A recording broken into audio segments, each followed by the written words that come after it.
So, you're planning a trip to Panama? Awesome. Let's get right into one of the biggest questions travelers have. What's the best way to actually get around? We're going to show you how to navigate their transport system like you've been there a dozen times, so you can skip all the usual stress and just, enjoy your trip. Okay, picture this. You've just gotten off a long flight, you land at Tocumen International Airport, you've got your luggage, you're a bit tired, and now you've got to figure out how to get to your hotel. That exact moment can be super stressful, but honestly, it really doesn't have to be. And here's why it gets tricky. The dream, right, is simple. You just want a fast ride for a fair price. But the reality for a lot of people is walking out to a line of taxis that don't use meters. That means you have to start negotiating your fare right there on the spot. And this isn't just an anecdote. Official sources like the U.S. State Department confirm this is pretty standard. It's confusing and it's not exactly a warm welcome. But there is a really elegant solution to this whole situation. Something you're probably already familiar with, the pre-booked private transfer, or, a black car service. This is your ticket to completely skipping the negotiation game and getting your vacation started the second you clear customs. So what exactly are we talking about here? Well, a private transfer is a ride you set up before you even leave home. The price is completely locked in. The driver tracks your flight so they know if you're delayed, and, this is the best part, they are literally waiting for you in the arrivals hall holding a sign with your name on it. It's that seamless meet and greet experience. Now, just to be clear, you've basically got three main options on the ground. You've got these pre-booked private transfers, you've got ride-hailing apps, yep, they work in Panama City, and of course, you've got the local taxis. Each one has its time and place, and the real secret is just knowing which one to use and when. So when does it actually make sense to book that private car? This is where you got to be a little strategic. Look, a private transfer isn't the answer for every single ride you'll take, but for a few key parts of your trip, it is an absolute game changer for convenience and just peace of mind. Okay, so let's look at the sweet spots. Airport arrivals and departures are the total no-brainer. But think about this, connecting between Panama's two different airports, or getting out to a beach resort without a bunch of confusing transfers, or dealing with getting to a cruise port. For these specific, really important journeys, pre-booking just takes all the guesswork out of it.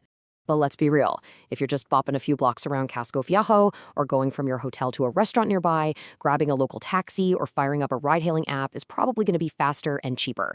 For those short, simple trips, a pre-booked car is just overkill. All right, let's get down to the nitty-gritty, the money. Because a stress-free ride is amazing, but a stress-free ride that you know you're not getting ripped off on, that's even better. And this is where knowing just a little bit of info makes a huge difference. And this right here, this is a powerful little tool you should absolutely know about. The airport itself publishes an official taxi tariff. Just look at these numbers, about $30 to the city for two people, $35 to the other airport. This isn't just a price list, it's your cheat sheet. Use these numbers as a benchmark to check any price you're quoted, whether it's from a taxi or a private service. So, how does a private car compare? Well, a typical sedan or even an SUV from the airport into the city is going to run you somewhere between $30 and $40. As you can see, that's right in line with the official taxi rate. And remember, this is crucial. That price is for the whole car, not per person. So for a couple or a small family, it can actually be a fantastic deal. And the process for booking this couldn't be easier. You just pick your service, shoot them your flight and hotel info, confirm how many people and bags you have, and boom. They send you a confirmation with your driver's name and all their details. It is that simple. And the arrival is even smoother. You do your thing with customs and immigration, you walk out into the arrivals hall, and you just look for your name. That's it. Your driver's right there, ready to grab your bags and walk you to the car. This lets you completely sidestep all that chaos of trying to find a ride outside. Okay, let's switch gears for a second and talk about traveling smart. This isn't about being paranoid or anything, it's just about being prepared. A few little tips can make all the difference, and we're going to look at advice from some really solid official sources.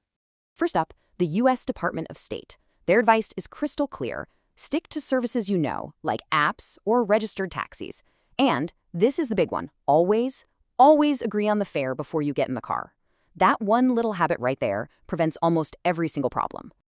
The Canadian government says pretty much the same thing, and they add that grabbing a registered taxi from an official stand is a good bet. They also give a fantastic piece of practical advice. Carry small bills. Seriously, trying to pay a $7 fare with a $50 is a headache no matter where you are in the world. And for one more angle, the UK government points out that the condition of taxis can, well, it can vary a lot. They specifically recommend using ride-hailing apps or just having your hotel arrange transport as a way to lower the risk and make sure you get a safer vehicle. The pattern here is obvious, right? Choosing how you ride actually matters. And hey, here's a quick cultural tip so you can feel like you're in the know. Tipping your taxi driver isn't really a thing in Panama. It's just not expected.